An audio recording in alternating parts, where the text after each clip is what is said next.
Hello, कैसे हो दोस्तों। चलिए शुरुआत करते हैं आज की इस क्लास की, जहां पर हम डिस्कस करने वाले हैं वोकैबुलरी को। दोस्तों आपको पता है कि हम क्लास 28 आज डिस्कस करेंगे।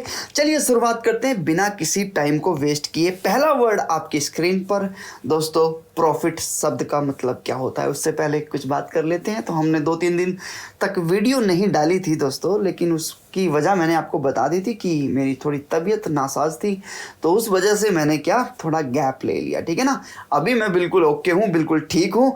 चलिए शुरुआत करते हैं आज की इस क्लास की। तो चलिए, पहला वर्ड आपकी स्क्रीन पे, प्रॉफिट शब्द का मतलब क्या होता है दोस्तों।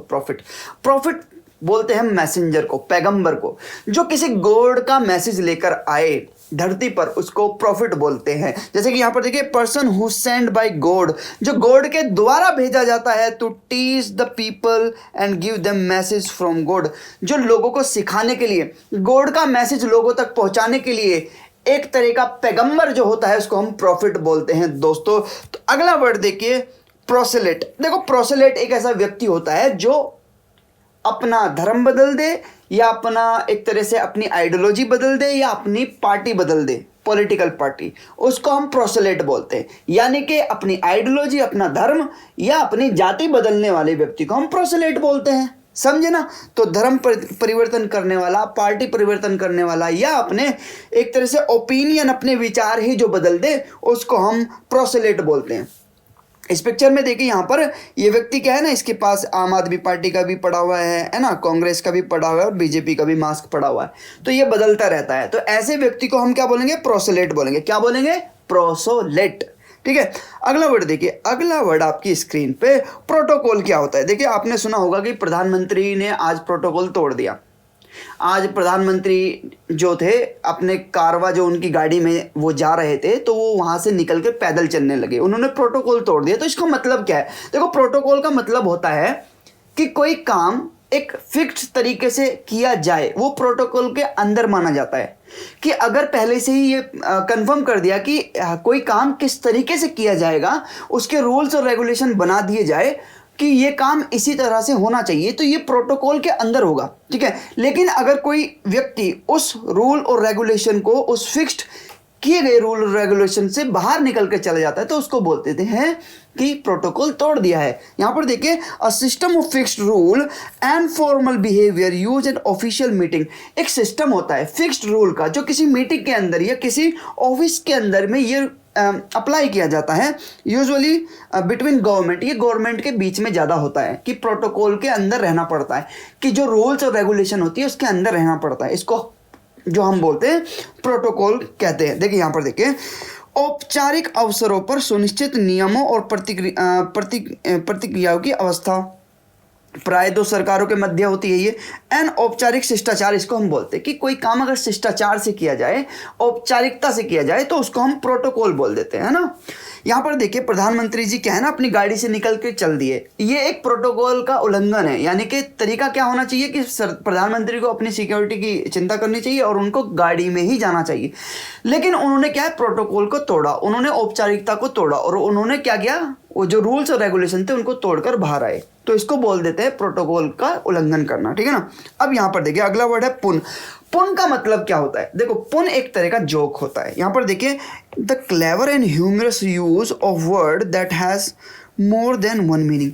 ये एक तरह का ह्यूमर होता है, एक तरह की मजाक होती है, एक तरह का कॉमेडी होता है, जिसमें लोग वर्ड्स का यूज़ करते हैं जिन वर्ड्स के एक से ज़्यादा मीनिंग होते हैं। फॉर एग्जाम्पल, यहाँ पर एक पिक्चर है, देखिए यहाँ पर जोक है, पुन जोक लिखा हुआ है, इसको समझिएगा। देखिए, why are footballer so cool. Question है कि फुटबॉलर कूल क्यों होते हैं। नीचे आंसर लिखा है, because they have so many fans, क्योंकि उनके बहुत सारे फैंस होते हैं।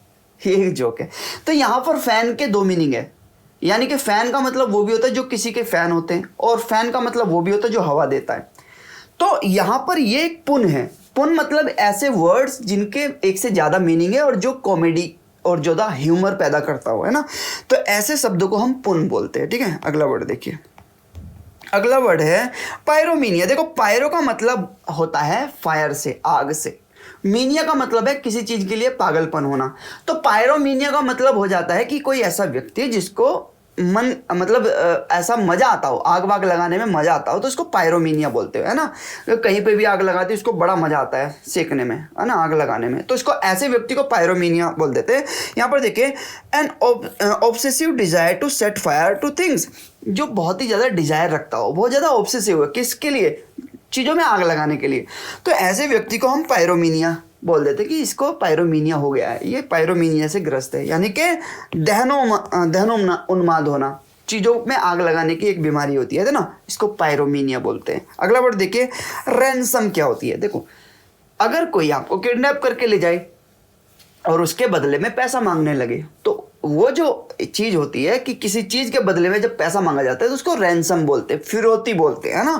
यहाँ पर देखिए money that is paid to kidnapper, जो एक किडनैपर को जो पैसा दिया जाता है for the release of a person, एक पर्सन को छुड़ाने के लिए, उसको रिलीज कराने के लिए, उस पैसे को हम रैंसम बोलते हैं। क्या बोलते हैं? रैंसम। यहाँ पर देखिए ये किडनैपर है, ये कितने पैसे मांग रहा है, तो इस पैसे को बोलते हैं रैंसम। ठीक है, अगला वर्ड देखिए रेपेसियस। रेपेसियस देखो एक ऐसा व्यक्ति होता है बहुत ज्यादा लालची जो होता है पैसों को लेकर। रेपेसियस देखो रेपेसियस एक ट्रिक है, रेपेसियस में रुपा आया हुआ है ना, रपा, तो जैसे हरियाणा में बोल रहे ना बारा कितना रपा चाहिए तने, तो वो रपा यहाँ पर है, रपेसियस, है ना। तो लालची व्यक्ति होता है, रपा रपेसियस, है ना, कितना रपा चाहिए, तो रपेसियस है क्या, तो लालची है क्या, ऐसा बोल सकते। तो रपेसियस मतलब लालची। यहाँ पर देखिए एक्सेसिवली ग्रेडी और ग्रास्पिंग फॉर मनी, जो बहुत ज्यादा ग्रेडी हो, लालची हो।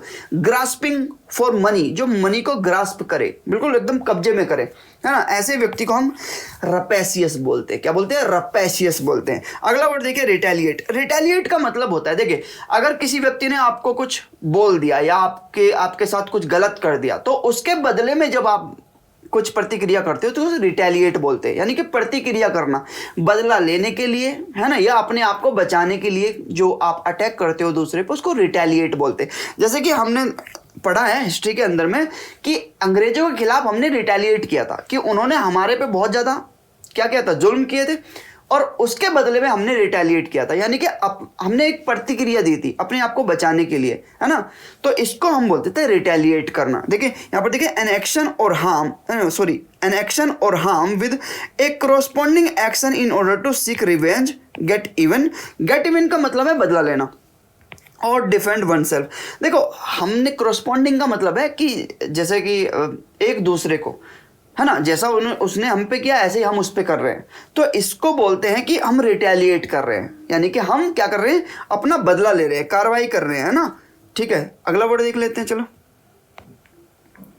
अगला वर्ड है दोस्तों रिट्रीट। देखो रिट्रीट का मतलब होता है जब कोई सेना लड़ाई से पीछे हट जाए, उसको रिट्रीट बोलते हैं। अच्छा क्यों हटते हैं ये? या तो बचने के लिए या दोबारा से अटैक करने के लिए, पीछे हटने को ही रिट्रीट बोलते हैं। ठीक है, यहां पर देखिए एक्ट ऑफ विड्रॉइंग और मूविंग बैक, ये एक्ट होता है।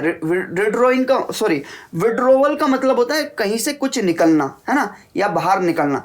तो एक्ट ऑफ विड्रॉइंग होता है मूविंग बैक, यानी पीछे हटना फ्रॉम ए प्रीवियस पोजीशन, जिस पोजीशन पे, जिस लोकेशन पे वो थे उससे पीछे हटने को ही रिट्रीव बोलते हैं। To go to a safe और प्राइवेट प्लेस, किसी सेफ और प्राइवेट प्लेस पे जाने को भी हम रिट्रीव बोल देते हैं, है ना, समझे ना। तो रिट्रीट का मतलब होता है लड़ाई से पीछे हटना, ठीक है ना, वो पर्पस कुछ भी हो सकता है। अगला देखिए रेटोरिक पर्सन कौन होता है? रेटोरिक पर्सन एक ऐसा पर्सन होता है, पिक्चर में देखिए, कोई ऐसा स्पीच या writing that is intended to influence people, कोई ऐसी स्पीच हो या राइटिंग हो जो लोगों को इन्फ्लुएंस करने के लिए दी जाती है। अक्सर ये स्पीच जो होती है ना, ये एक तरह से फर्जी स्पीच होती है, लोगों को झूठी स्पीच ऐसी होती है ना। तो रेटोरिक एक तरह की स्पीच होती है, एक तरह की राइटिंग होती है जो लोगों को इन्फ्लुएंस करने के लिए दी जाती है, ठीक है ना। और ज़्यादातर किसके लिए? ये दिखावे के लिए ये स्पीच दी जाती है, इसमें कोई रियलिटी नहीं होती, कई बार होती है कई बार नहीं होती। तो ऐसी स्पीच को हम रिटोरिक बोलते हैं। क्या बोलते हैं? रिटोरिक, यानी कि लोगों को प्रभावित करने के लिए कुछ कहने या लिखने की जो कला होती है उसको रिटोरिक बोलते हैं। क्या बोलते हैं? रिटोरिक। जैसे कि आए दिन आपने देखा है कि पॉलिटिशियन बहुत सारे रिटोरिक भाषण देते हैं। कैसे? रिटोरिक, दिखावे के लिए भाषण होते हैं वो, है ना। तो अगला वर्ड देखिए, अगला वर्ड आपकी स्क्रीन पे रिडिक्यूल। देखो रिडिक्यूल का मतलब होता है किसी की मजाक बनाना, किसी की खिल्ली उड़ाना या किसी का मजाक बनाने को रिडिक्यूल बोलते हैं। यहाँ पर देखिए, ridicule refer to a mocking और making fun of somebody. Mocking का मतलब किसी की मजाक उड़ाना और making fun of someone something by using sarcasm. देखो, सार्केज्म का मतलब होता है व्यंग, यानी कि सार्केज्म का मतलब अगर आप साधारण भाषा में समझाऊं, सार्केज्म का मतलब होता है कि जब आप कोई कठोर शब्द मजाक में किसी को कह देते हो, यानी कि आप डायरेक्टली उसको नहीं कहते बल्कि उसको घुमा फिरा के मजाक में व्यंग के तरीके से उसको कह देते हैं, उसको सार्केज्म बोलते हैं ना।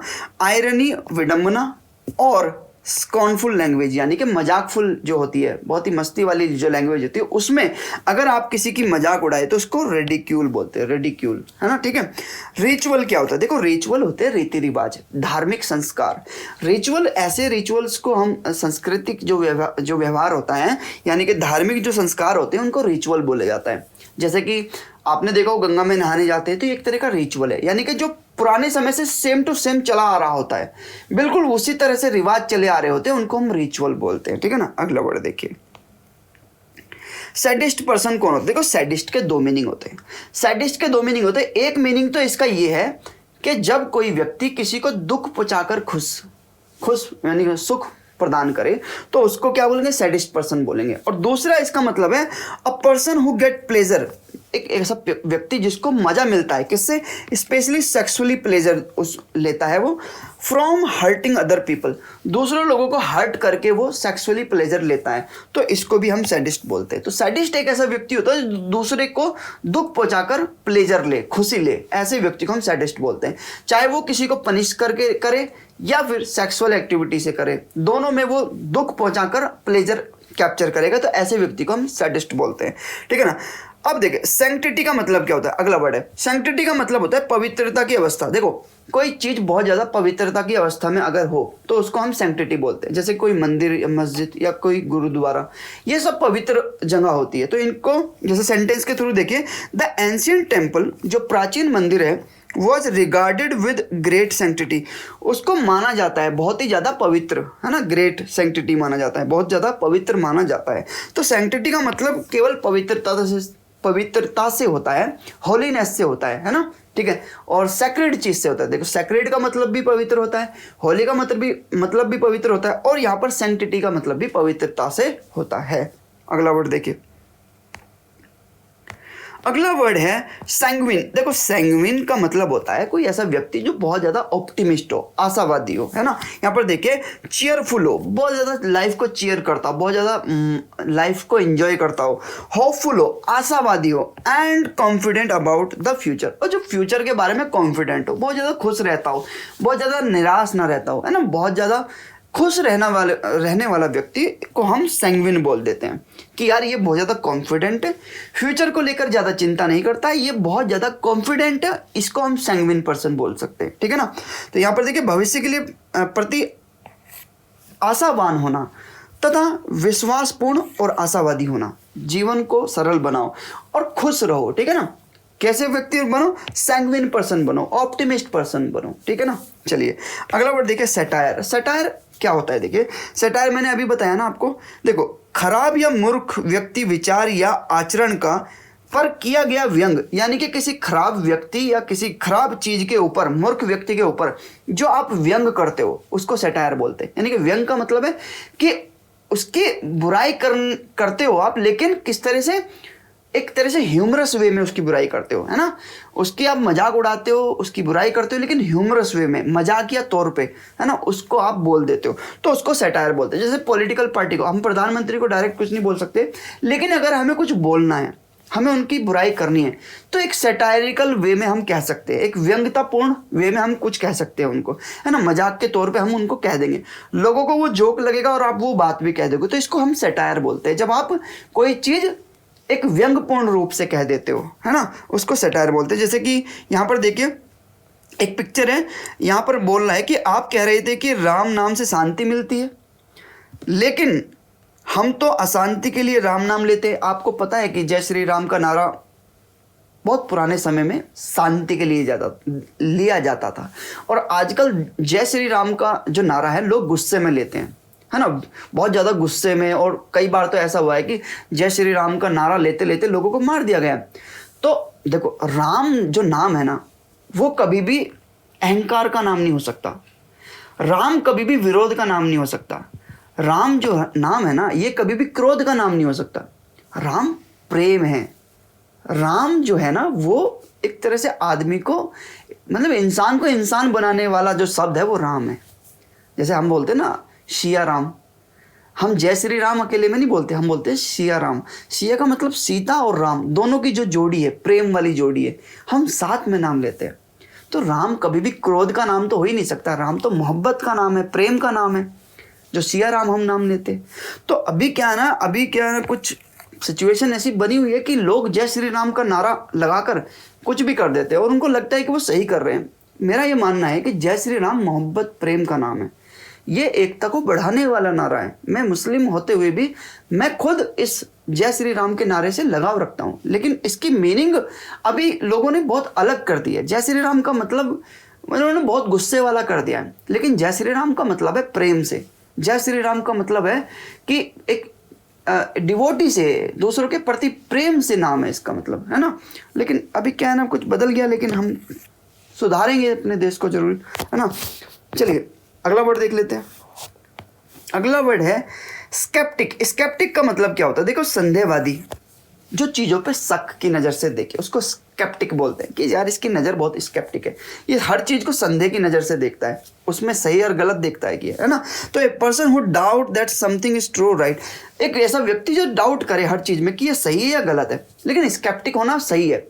पहले आपको स्केप्टिक इसलिए होना जरूरी है क्योंकि कोई भी आप न्यूज़ देखते हो तो वो न्यूज़ को आप डायरेक्ट अपने अंदर रख लेते हो कि हाँ ठीक है, लेकिन आपको स्केप्टिक अगर बिहेवियर होगा तो आप पहले सोचोगे कि यार ये न्यूज़ सही है या गलत है, तो आप उसको वेरीफाई करोगे। तो स्केप्टिक यानी कि संदेहवादी होना, उस पर शक करना, डाउट करना, ठीक है ना। अगला देखिए स्केड्यूल। स्केड्यूल का मतलब क्या होता है? किए जाने वाले काम की योजना बनाने को स्केड्यूल बोलते हैं। जैसे कि आप अपनी पढ़ाई का स्केड्यूल बनाते हो, आप सोचते हो कि यार मैं सुबह उठूंगा, मैं फिर पढ़ाई करूंगा, फिर इस डेट पे मैं ये कवर कर लूंगा। तो ये एक शेड्यूल होता है, एक योजना होती है ना, काम करने की एक योजना को हम स्केड्यूल बोलते हैं, है ना। चलिए बहुत बहुत धन्यवाद। आज की क्लास को यहीं खत्म करते हैं। आई होप सो कि आपको इस क्लास में मजा आया होगा। थैंक यू सो मच दोस्तों, और इसी तरह मेहनत करते रहिए। मिलते हैं अगली वीडियो में, जब तक के लिए bye bye, tata, see you, जय हिंद दोस्तों।